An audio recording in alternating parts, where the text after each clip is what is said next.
সংগঠন। ভালো আওয়ামী লীগ খারাপ আওয়ামী লীগ বলে কিছু নেই, দুর্বৃত্ত আওয়ামী লীগ সবগুলা, দুর্নীতিবাজ, অর্থ পাচারকারী, ছাত্র জনতা গণহত্যাকারী, আওয়ামী লীগের ট্যাগ এইগুলাই। ভালো আওয়ামী লীগ বলতে কিছু নাই, আওয়ামী লীগ কখনো ভালো হতে পারে না।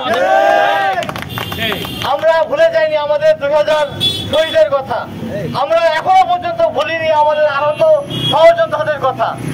এর মধ্যে রিফাইন আওয়ামী লীগ নিয়ে এই মস্করা করার সুযোগ জাতির কাছে যারা আলাপ তুলছে তাদের দৃষ্টতা সম্পর্কে আমরা আসলে খুবই অবাক হচ্ছি। বন্ধুগণ, আমার সহযোদ্ধারা এখনো পর্যন্ত হসপিটালের বেডে কাটাচ্ছে, ভালোভাবে চিকিৎসা পায়নি এখনো পর্যন্ত। এই ঈদে জামা জুতো অ্যাকসেসরিজের ডিসকাউন্ট। জুলাইয়ের স্মৃতি এখনো আমরা বুকে লালন করে চলছি।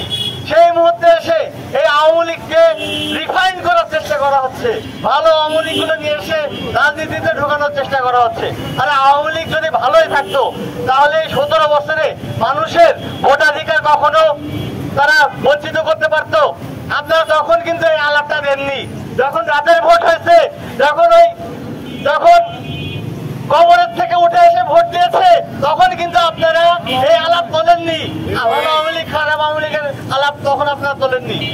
যখন ক্যাডার বাহিনী দিয়ে ভোটের মাঠে যেতে বাধা দিয়েছে, তখন আপনারা এই আলাপ তোলেননি। এখন গণতন্ত্রের প্রশ্ন করছেন, এত সুশীলগিরি কেন আপনাদের?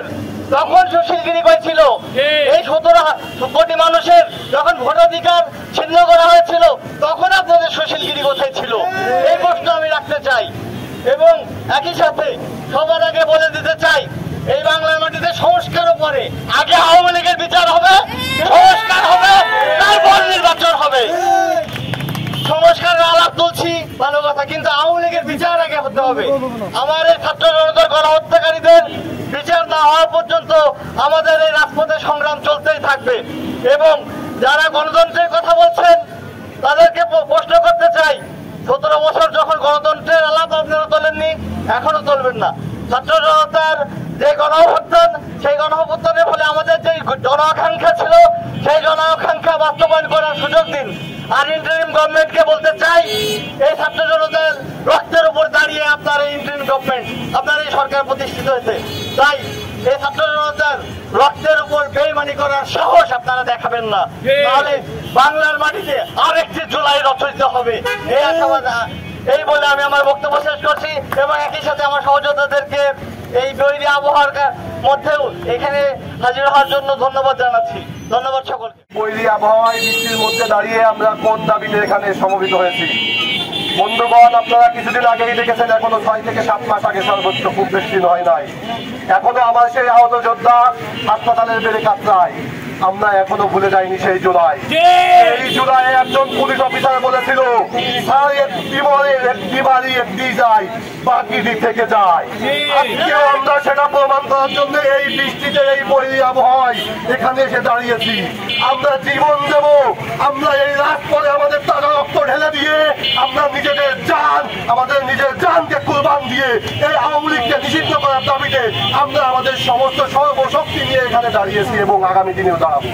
যতদিনে আওয়ামী লীগকে নিষিদ্ধ না করা হবে, যতদিন এই ফ্যাসিস্টকে এই বাংলাদেশে আবার পুনর্বাসনের করার চেষ্টা করা হবে, আমরা স্পষ্টভাবে বলে দিতে চাই, সেই প্রচেষ্টা আমরা এই বৈষম্য বিরোধী ছাত্র আন্দোলন জাতীয় নাগরিক কমিটি কখনোই সফল হতে দেবে না।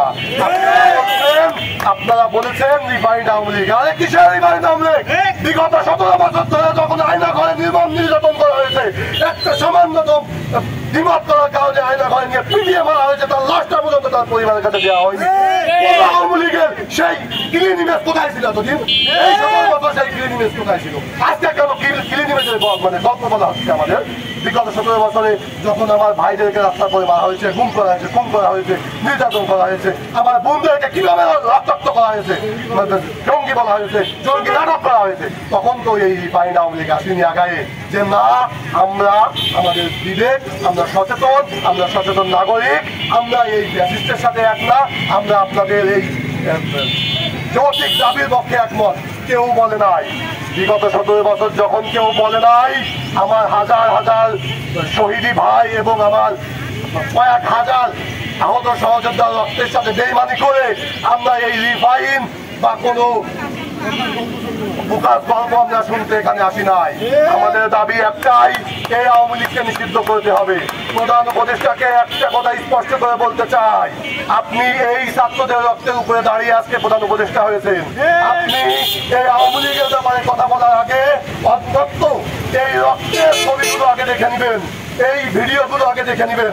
আপনার কাছে অনুরোধ করতে চাই, আপনি যদি এই আওয়ামী লীগকে দ্বিতীয়বার পুনর্বাসনের কথা বলেন, আমরা রাজপথ বিপ্লবী সরকার গঠন করার ঘোষণা দেব এবং এই রাজপথ থেকে বিপ্লবী সরকার গঠন করে আমরা এই মতজন্য সরকারকে প্রয়োজনে উৎখাত করবো ইনশাআল্লাহ। তবুও আমরা এই ফ্যাসিস্টের কোনো পুনর্বাসন করতে দেব না। ইনকিলাব জিন্দাবাদ।